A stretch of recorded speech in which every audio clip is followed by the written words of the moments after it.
दिल्ली के रिज इलाके में 1100 पेड़ों की कटाई के मामले में सुप्रीम कोर्ट का सख्त रुख सामने आया है। इस मामले में सर्वोच्च अदालत ने दिल्ली सरकार और डीटीए को नोटिस जारी किया है।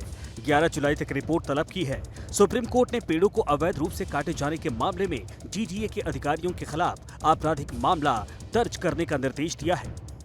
ये पेड़ लाखों लोगों को ऑक्सीजन दे सकता था, लेकिन आप देखिए किस तरीके से इसे काट दिया गया है। और ये स्थिति सिर्फ एक पेड़ की नहीं है, बल्कि राजधानी दिल्ली में गैर कानूनी तरीके से 1100 से ज्यादा पेड़ काटे जा चुके हैं।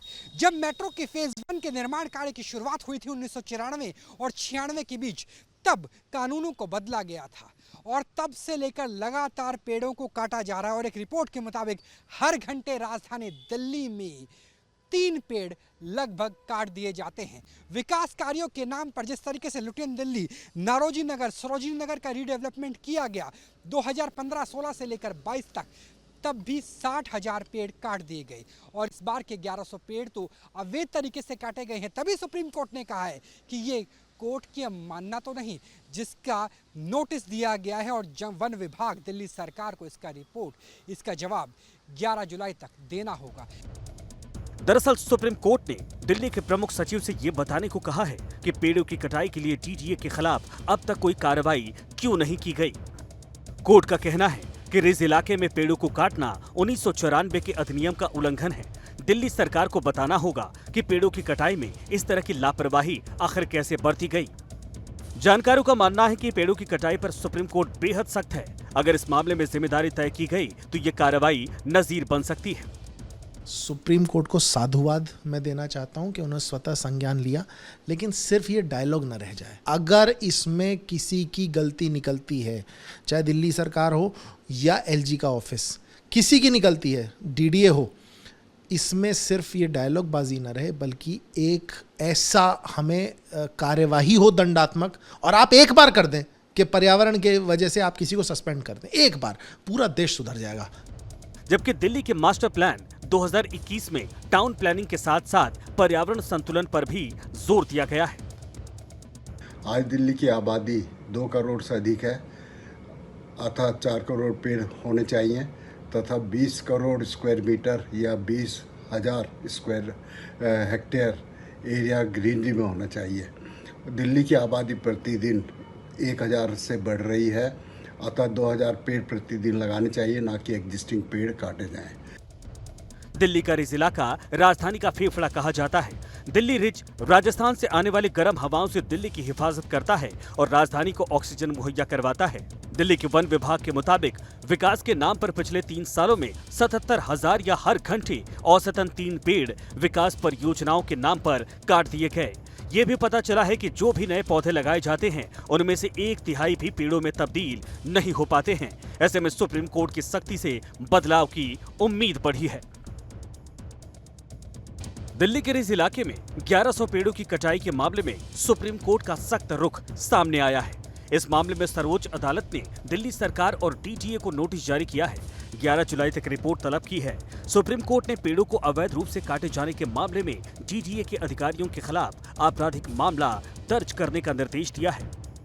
ये पेड़ लाखों लोगों को ऑक्सीजन दे सकता था, लेकिन आप देखिए किस तरीके से इसे काट दिया गया है। और ये स्थिति सिर्फ एक पेड़ की नहीं है, बल्कि राजधानी दिल्ली में गैर कानूनी तरीके से 1100 से ज्यादा पेड़ काटे जा चुके हैं। जब मेट्रो के फेज 1 के निर्माण कार्य की शुरुआत हुई थी 1994 और 96 के बीच, तब कानूनों को बदला गया था और तब से लेकर लगातार पेड़ों को काटा जा रहा है। और एक रिपोर्ट के मुताबिक हर घंटे राजधानी दिल्ली में 3 पेड़ लगभग काट दिए जाते हैं। विकास कार्यों के नाम पर जिस तरीके से लुटियन दिल्ली, नारोजी नगर, सरोजिनी नगर का रीडेवलपमेंट किया गया 2015-16 से लेकर 22 तक, तब भी 60,000 पेड़ काट दिए गए। और इस बार के 1100 पेड़ तो अवैध तरीके से काटे गए हैं। तभी सुप्रीम कोर्ट ने कहा है कि ये कोर्ट की अवमानना तो नहीं, जिसका नोटिस दिया गया है और वन विभाग दिल्ली सरकार को इसका जवाब 11 जुलाई तक देना होगा। दरअसल सुप्रीम कोर्ट ने दिल्ली के प्रमुख सचिव से ये बताने को कहा है कि पेड़ों की कटाई के लिए डीटीए के खिलाफ अब तक कोई कार्रवाई क्यों नहीं की गई। कोर्ट का कहना है कि रिज इलाके में पेड़ों को काटना 1994 के अधिनियम का उल्लंघन है। दिल्ली सरकार को बताना होगा कि पेड़ों की कटाई में इस तरह की लापरवाही आखिर कैसे बरती गई। जानकारों का मानना है कि पेड़ों की कटाई पर सुप्रीम कोर्ट बेहद सख्त है। अगर इस मामले में जिम्मेदारी तय की गई तो ये कार्रवाई नजीर बन सकती है। सुप्रीम कोर्ट को साधुवाद मैं देना चाहता हूं कि उन्होंने स्वतः संज्ञान लिया, लेकिन सिर्फ ये डायलॉग न रह जाए। अगर इसमें किसी की गलती निकलती है, चाहे दिल्ली सरकार हो या एलजी का ऑफिस, किसी की निकलती है, डीडीए हो, इसमें सिर्फ ये डायलॉग बाजी न रहे बल्कि एक ऐसा हमें कार्यवाही हो दंडात्मक, और आप एक बार कर दें कि पर्यावरण के वजह से आप किसी को सस्पेंड कर दें, एक बार पूरा देश सुधर जाएगा। जबकि दिल्ली के मास्टर प्लान 2021 में टाउन प्लानिंग के साथ साथ पर्यावरण संतुलन पर भी जोर दिया गया है। आज दिल्ली की आबादी 2 करोड़ से अधिक है, अतः 4 करोड़ पेड़ होने चाहिए तथा 20 करोड़ स्क्वायर मीटर या 20,000 स्क्वायर हेक्टेयर एरिया ग्रीनरी में होना चाहिए। दिल्ली की आबादी प्रतिदिन 1,000 से बढ़ रही है, अतः 2,000 पेड़ प्रतिदिन लगाने चाहिए, ना कि एग्जिस्टिंग पेड़ काटे जाएं। दिल्ली का रिज इलाका राजधानी का फेफड़ा कहा जाता है। दिल्ली रिज राजस्थान से आने वाली गर्म हवाओं से दिल्ली की हिफाजत करता है और राजधानी को ऑक्सीजन मुहैया करवाता है। दिल्ली के वन विभाग के मुताबिक विकास के नाम पर पिछले 3 सालों में 77,000 या हर घंटे औसतन 3 पेड़ विकास परियोजनाओं के नाम पर काट दिए गए। ये भी पता चला है कि जो भी नए पौधे लगाए जाते हैं उनमें से 1/3 भी पेड़ों में तब्दील नहीं हो पाते हैं। ऐसे में सुप्रीम कोर्ट की सख्ती से बदलाव की उम्मीद बढ़ी है। दिल्ली के रिज इलाके में 1100 पेड़ों की कटाई के मामले में सुप्रीम कोर्ट का सख्त रुख सामने आया है। इस मामले में सर्वोच्च अदालत ने दिल्ली सरकार और डीटीए को नोटिस जारी किया है। 11 जुलाई तक रिपोर्ट तलब की है। सुप्रीम कोर्ट ने पेड़ों को अवैध रूप से काटे जाने के मामले में डीटीए के अधिकारियों के खिलाफ आपराधिक मामला दर्ज करने का निर्देश दिया है। ये पेड़ लाखों लोगों को ऑक्सीजन दे सकता था, लेकिन आप देखिए किस तरीके से इसे काट दिया गया है।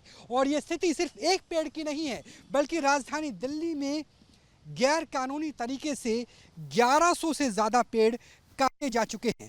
जब मेट्रो के फेज 1 के निर्माण कार्य की शुरुआत हुई थी 1994 और 96 के बीच, तब कानूनों को बदला गया था और तब से लेकर लगातार पेड़ों को काटा जा रहा है। और एक रिपोर्ट के मुताबिक हर घंटे राजधानी दिल्ली में 3 पेड़ लगभग काट दिए जाते हैं। विकास कार्यों के नाम पर जिस तरीके से लुटियन दिल्ली, नारोजी नगर, सरोजिनी नगर का रीडेवलपमेंट किया गया 2015-16 से लेकर 22 तक, तब भी 60,000 पेड़ काट दिए गए। और इस बार के 1100 पेड़ तो अवैध तरीके से काटे गए हैं। तभी सुप्रीम कोर्ट ने कहा है कि ये कोर्ट की अवमानना तो नहीं, जिसका नोटिस दिया गया है और वन विभाग दिल्ली सरकार को इसका जवाब 11 जुलाई तक देना होगा। दरअसल सुप्रीम कोर्ट ने दिल्ली के प्रमुख सचिव से ये बताने को कहा है कि पेड़ों की कटाई के लिए डीटीए के खिलाफ अब तक कोई कार्रवाई क्यों नहीं की गई। कोर्ट का कहना है कि रिज इलाके में पेड़ों को काटना 1994 के अधिनियम का उल्लंघन है। दिल्ली सरकार को बताना होगा कि पेड़ों की कटाई में इस तरह की लापरवाही आखिर कैसे बरती गई। जानकारों का मानना है कि पेड़ों की कटाई पर सुप्रीम कोर्ट बेहद सख्त है। अगर इस मामले में जिम्मेदारी तय की गई तो ये कार्रवाई नजीर बन सकती है। सुप्रीम कोर्ट को साधुवाद मैं देना चाहता हूं कि उन्होंने स्वतः संज्ञान लिया, लेकिन सिर्फ ये डायलॉग न रह जाए। अगर इसमें किसी की गलती निकलती है, चाहे दिल्ली सरकार हो या एलजी का ऑफिस, किसी की निकलती है, डीडीए हो, इसमें सिर्फ ये डायलॉग बाजी न रहे बल्कि एक ऐसा हमें कार्यवाही हो दंडात्मक, और आप एक बार कर दें कि पर्यावरण के वजह से आप किसी को सस्पेंड कर दें, एक बार पूरा देश सुधर जाएगा। जबकि दिल्ली के मास्टर प्लान 2021 में टाउन प्लानिंग के साथ साथ पर्यावरण संतुलन पर भी जोर दिया गया है। आज दिल्ली की आबादी 2 करोड़ से अधिक है, अतः 4 करोड़ पेड़ होने चाहिए तथा 20 करोड़ स्क्वायर मीटर या 20,000 स्क्वायर हेक्टेयर एरिया ग्रीनरी में होना चाहिए। दिल्ली की आबादी प्रतिदिन 1,000 से बढ़ रही है, अतः 2,000 पेड़ प्रतिदिन लगाने चाहिए, ना कि एग्जिस्टिंग पेड़ काटे जाएं। दिल्ली का रिज इलाका राजधानी का फेफड़ा कहा जाता है। दिल्ली रिज राजस्थान से आने वाली गर्म हवाओं से दिल्ली की हिफाजत करता है और राजधानी को ऑक्सीजन मुहैया करवाता है। दिल्ली के वन विभाग के मुताबिक विकास के नाम पर पिछले 3 सालों में 77,000 या हर घंटे औसतन 3 पेड़ विकास परियोजनाओं के नाम पर काट दिए गए। ये भी पता चला है कि जो भी नए पौधे लगाए जाते हैं उनमें से 1/3 भी पेड़ों में तब्दील नहीं हो पाते हैं। ऐसे में सुप्रीम कोर्ट की सख्ती से बदलाव की उम्मीद बढ़ी है।